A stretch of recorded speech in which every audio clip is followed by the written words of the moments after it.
Hey, welcome back to another episode of Nights at Fringe. We're joined by another Fringe artist and a Fringe royalty, may I add. But before we get into Fringe royalty and that chat, Dean, you've got 10 seconds to sell your show to this camera here, whenever you're ready, Dean. Life's a Drag is basically, as the title says, you're going to come to the show and you're going to just hear a little bit about what life is like as a drag queen, the ups, the downs, and everything in between. It is a great sell. That's an easy sell, but a great one. So look, as a drag queen yourself, you have hit all sorts of different Fringe milestones. Yes. You're bringing all sorts of shows to Fringe. Yeah. How many dates and how many shows have you got this Fringe season? I'm producing 3 shows myself. My business, Proud Entertainment Group, acts as the production house for all the shows that I produce. And then I'm performing in a couple of other shows just as an artist. So for pretty much the entire month, I'm performing almost every single night in one show or another.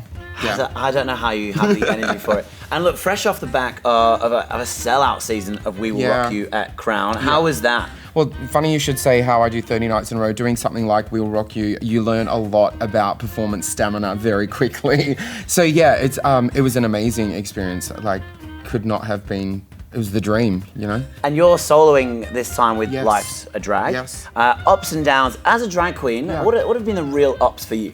Oh, Fringe is always an up. Of course. Yeah, no, I mean, look, for me, the biggest up with what I do is I feel so lucky that I'm able to do what I do and be self-employed and do it full time because, you know, there are a lot of struggling performers out there and it's not because they don't have talent or whatever. I just feel like I've struck luck somewhere. So yeah, for me, just being able to do what I love and, like I said, do it full time for me is the biggest up you could ever have. So what are audiences expecting at Life's a Drag? Well, like I said, it's the all singing, all drag, you know, there's a bit of comedy thrown in there. It's very lighthearted. And like I said, I just want people to come along, unplug for an hour and basically listen to me sing and ramble stories at them. That sounds a good night to me, for sure. Are there numbers in there that you really love performing? Yeah, so there's a couple of numbers that I tend to perform over and over again. They become staples of regardless of the show. There's a couple of songs in there that people might have seen me do before. There's going to be new material in there. Yeah, so it's a bit of a mixed bag. There'll be stuff that people will love and there might be stuff that'll be unexpected and yeah.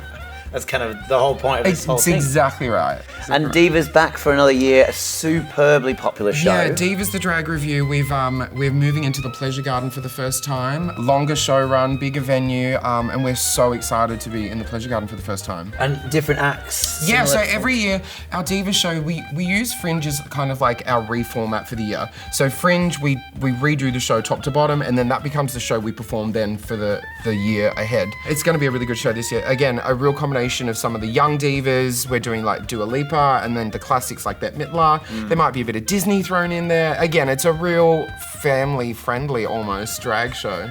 Dean, thanks so much for joining us here at Nights at Fringe. We can catch you across the Fringe season. You're in all sorts of different shows, specifically Life's a Drag 28th, 29th and 30th, and that's at the Court. That's it. Really excited to hear about the show and see it live. Thank you so much for joining us here at Nights at Fringe. My pleasure.